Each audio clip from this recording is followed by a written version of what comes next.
खड़गे जी मेरा इस्तीफा मांग रहे हैं।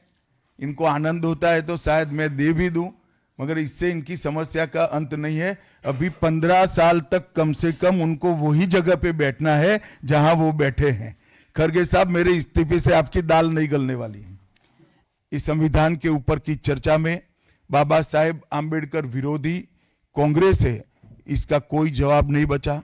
संविधान विरोधी कांग्रेस है, इसका कोई जवाब नहीं बचा। कांग्रेस आरक्षण विरोधी है, इसका कोई जवाब नहीं बचा। कांग्रेस सावरकर विरोधी है, इसका भी कोई जवाब नहीं बचा। कांग्रेस ओबीसी विरोधी है, उसका भी कोई जवाब नहीं बचा।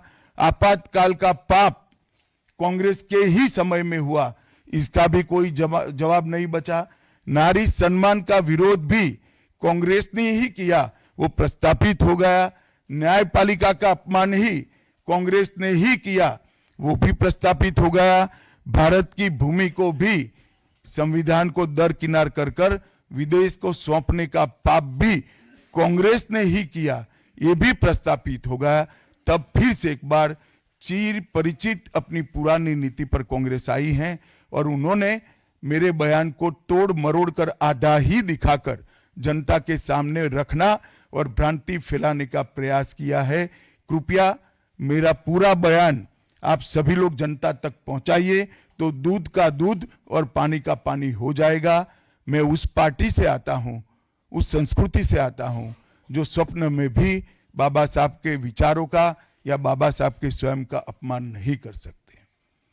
हम जानते हैं कि देश के संचितों को न्याय दिलाने के लिए और देश के लोकतंत्र की नींव को इतनी हो पाए। और मैं फिर से एक बार कांग्रेस के ये कुत्सित प्रयासों की घोर निंदा करता हूं।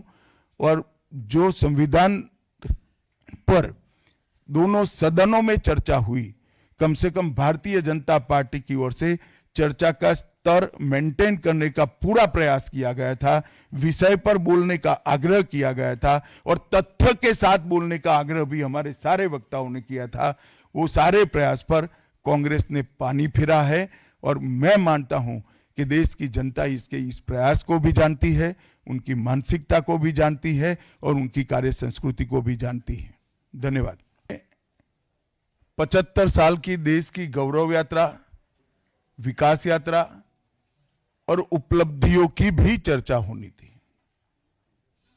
ये तो स्वाभाविक है कि जब लोकसभा में, राज्यसभा में पक्ष और विपक्ष होते हैं तो हर मुद्दे पर लोगों का नजरिया अलग अलग होता है, दलों का नजरिया अलग अलग होता है, वक्ताओं का नजरिया अलग अलग होता है। मगर संसद जैसे देश के सर्वोच्च लोकतांत्रिक फोरम में जब चर्चा होती है तब इसमें एक बात कॉमन होती है कि बात तथ्य के आधार पर होनी चाहिए और बात सत्य के आधार पर होनी चाहिए। कल से कांग्रेस पार्टी ने जिस तरह से तथ्यों को तोड़ मरोड़ कर रखने का प्रयास किया है, ये अत्यंत निंदनीय है और मैं इसकी निंदा करना चाहता हूं। ये क्यों हुआ? क्योंकि भारतीय जनता पार्टी के वक्ताओं ने संविधान पर, संविधान की रचना के मूल्यों पर और जब जब कांग्रेस या भारतीय जनता पार्टी का शासन रहा तब शासन ने संविधान के मूल्यों का किस तरह से मूल्यांकन किया, संरक्षण किया और संवर्धन किया, इस पर फैक्ट के साथ भारतीय जनता पार्टी के वक्ताओं ने अनेक उदाहरणों के साथ जनता के सामने विषय रखे और उसमें वो तय हो गया कि कांग्रेस पार्टी आंबेडकर जी विरोधी पार्टी है, कांग्रेस पार्टी आरक्षण विरोधी पार्टी है, कांग्रेस पार्टी संविधान विरोधी पार्टी है, कांग्रेस पार्टी ने सावरकर जी का भी अपमान किया, कांग्रेस पार्टी ने आपातकाल डालकर संविधान के सारे मूल्यों की धज्जियां उड़ा दी, नारी सम्मान को भी सालों तक दरकिनार किया, न्यायपालिका का हमेशा अपमान किया, सेना के शहीदों का अपमान किया और भारत की भूमि तक को संविधान तोड़कर विदेशी देशों को देने की हिमाकत कांग्रेस पार्टी के शासन में हुई।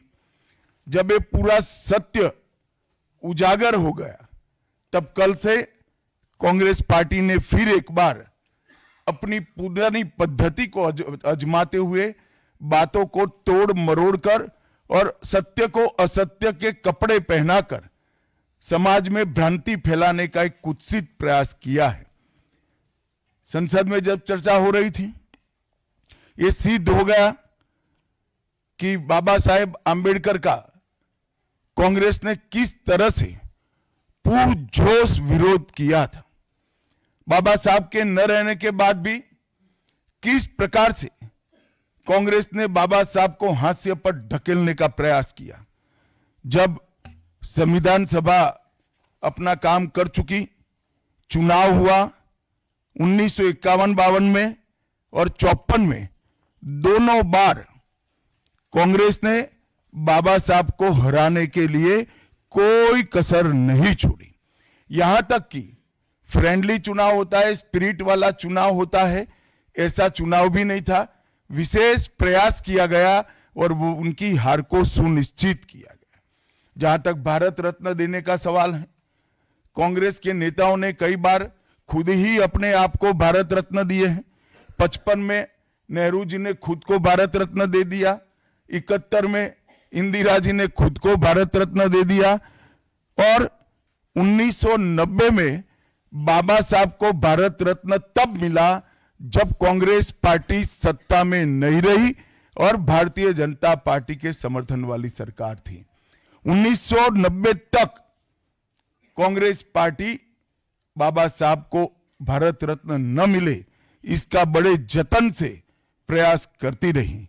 यहां तक कि बाबा साहब की जयंती को भी, 100वीं जयंती को भी मनाने का मना ही कर दिया गया। नेहरू जी की आंबेडकर जी के प्रति नफरत जग जाहिर है। नेहरू जी की खुद की किताब selected works of Jawaharlal Nehru second series volume 16, इसके भाग 2 की पृष्ठ संख्या 532 पर एक पत्र का उल्लेख है।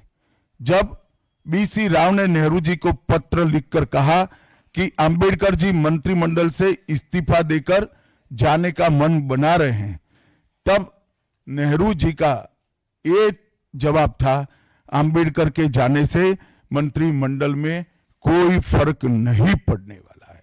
आंबेडकर जी के महान योगदान का मूल्यांकन जवाहरलाल जी किस तरह से करते थे, इससे बड़ा कोई उदाहरण नहीं हो सकता। जब पंडित जी की एक और किताब को पढ़ते हैं, लेटर टू चीफ मिनिस्टर में एक उल्लेख है, बंबई के मेयर ने एक पत्र में बाबा साहब के आंबेडकर के जन्मस्थान मऊ में उनका स्मारक बनाना चाहिए, ऐसा सुझाव दिया। 18 जून 1959 को पंडित जी ने कहा, सरकार के लिए स्मारक स्थापित करना बिल्कुल सामान्य बात नहीं होगी। आमतौर पर स्मारक निजी पहल से किया जाता है। अपने परिवार के चाहे कोई भी सदस्य हो, नेहरू जी हो, इंदिरा जी हो, संजय गांधी हो, राजीव गांधी हो, कई सारे लोगों के लाखों स्मारक देश के अंदर बनाने वाले परिवार के मुखिया कहते हैं कि आमतौर पर निजी पहल पर स्मारक बनाया जाता है, क्योंकि ये स्मारक B.R. आंबेडकर जी का था। मित्रों, जब एक दूसरा उदाहरण मैं देना चाहता हूं, एक सर्वदलीय मंत्रिमंडल, पहली देश की कैबिनेट बनी जिसमें बाबा साहेब आंबेडकर भी सदस्य थे, नेहरू जी प्रधानमंत्री थे। नेहरू जी की किताब selected works of Jawaharlal Nehru में एक और उल्लेख आता है। नेहरू जी के आश्वासन के बावजूद आंबेडकर जी को कोई महत्वपूर्ण विभाग नहीं दिया गया और ये स्पष्ट इसके अंदर उल्लेख है कि सरकार की नीतियों, विशेषकर विदेश रक्षा और अनुसूचित जाति और जनजाति से जुड़ी हुई नीतियां और 370 के खिलाफ आंबेडकर जी थे।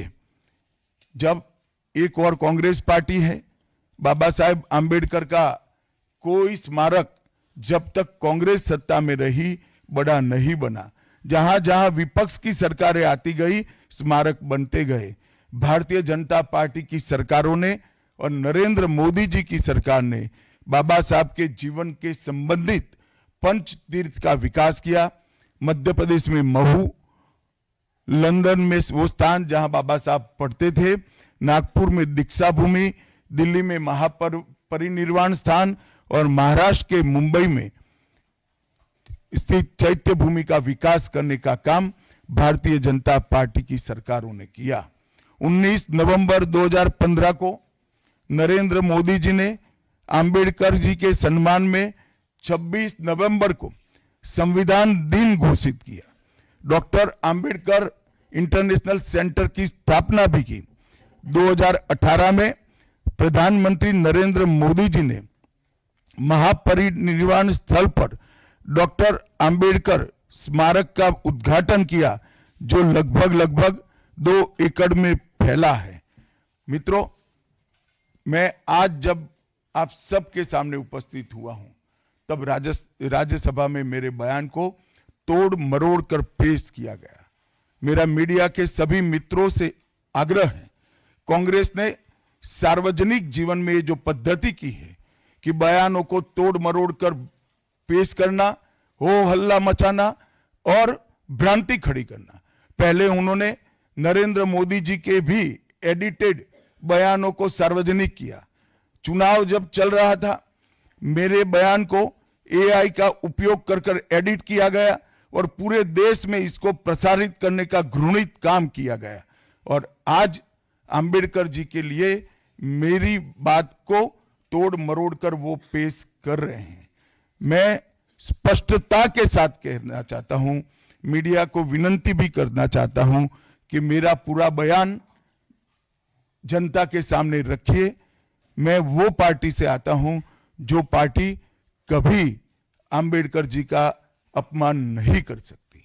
पहले जनसंघ और फिर भारतीय जनता पार्टी ने हमेशा आंबेडकर जी के सिद्धांतों के आधार पर चलने का प्रयास किया है। जब जब भारतीय जनता पार्टी शासन में रही, आंबेडकर जी के सिद्धांतों का हमने प्रचार किया है। आरक्षण को और मजबूत करने का काम भारतीय जनता पार्टी ने किया है। इन्होंने जिस प्रकार से आरक्षण को भी विरोध किया, वो भी हम सब जानते हैं। पिछड़ा वर्ग आयोग, काका साहेब कालेलकर आयोग 53 में बना, 55 में रिपोर्ट आई, आज तक वो रिपोर्ट को लागू नहीं किया गया। 31 दिसंबर 1980 को मंडल आयोग बना, मंडल आयोग की रिपोर्ट आई। 80 में इंदिरा जी ने मंडल आयोग को ठंडे बस्ते में डाल दिया। 90 में जब गैर कांग्रेसी सरकार आई, तब मंडल आयोग की रिपोर्ट लागू हुई। उस वक्त राजीव गांधी विपक्ष के नेता थे और जब मंडल आयोग की रिपोर्ट लागू हुई, प्रस्ताव संसद में आया, राजीव जी ने अपने जीवन का सबसे लंबा भाषण ओबीसी के आरक्षण का विरोध करने के लिए किया। आज मैं फिर से एक बार आग्रह के साथ मीडिया को बताना चाहता हूं, सच्चाई को जनता तक पहुंचाना चाहिए। मेरी पूरी बात बहुत स्पष्टता के साथ, कोई कंफ्यूजन के बगैर राज्यसभा के रिकॉर्ड पर है। आज भारतीय जनता पार्टी के सैकड़ों कार्यकर्ताओं ने ट्वीट कर भी इस सत्य को लोगों के बीच में पहुंचाया है। और जिन्होंने जीवन भर बाबा साहेब का अपमान किया, जिन्होंने जीवन भर बाबा साहब के सिद्धांतों को दरकिनार किया, जिन्होंने जब तक सत्ता में रहे बाबा साहब को भारत रत्न मिलने नहीं दिया, जिन्होंने जब तक सत्ता पर रहे आरक्षण के सिद्धांतों की धज्जियां उड़ाई, वो लोग आज बाबा साहेब आंबेडकर के नाम पे भ्रांति फैलाना चाहते हैं। मैं कांग्रेस के अध्यक्ष खड़गे जी को भी कहना चाहता हूं खड़गे साहब, आपका तो कम से कम दायित्व तो बनता है, क्योंकि आप उस वर्ग से आते हो जो वर्ग के लिए बाबा साहब आंबेडकर जी ने पूरा जीवन समर्पित किया। आपने कम से कम कांग्रेस के एक कुत्सित प्रयास में सपोर्ट नहीं करना चाहिए था। मुझे बड़ा दुख है कि आप भी राहुल गांधी जी के दबाव में इसके अंदर शामिल हुए हो। मित्रों, आज जब हम सब यहां बैठे हैं, मैं फिर से एक बार कहना चाहता हूं, कांग्रेस के पास